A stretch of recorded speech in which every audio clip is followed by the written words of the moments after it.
সাহেব নাগাইশ দরবার শরীফ কুমিল্লা।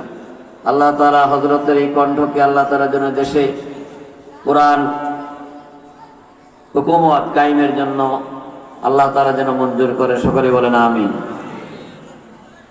আজকের মাহফিলের যিনি উদ্বোধক জনাব মোহাম্মদ গোলাম মওলা, সমাজসেবক ও সাবেক ছাত্র নেতা, প্রধান অতিথি নাগরপুর এবং দিলদুয়ার, এই দুই উপজেলার লক্ষ লক্ষ জনতার যিনি হৃদয়ের স্থান দখল করে আছেন, ডাক্তার A.K.M.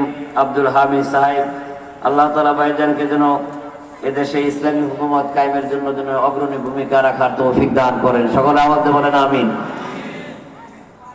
যারা আজকের আয়োজন করেছেন সকলকে ধন্যবাদ জানিয়ে সেই মহান প্রভুর দরবারে দিল থেকে কলিজার থেকে শুকরিয়া আদায় করছি।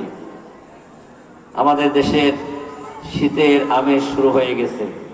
শীতের এই প্রারম্ভেই এই বিশাল ঐতিহাসিক তাফসীরুল কুরআন মাহফিলে ঐতিহাসিক নাগরপুর উপজেলার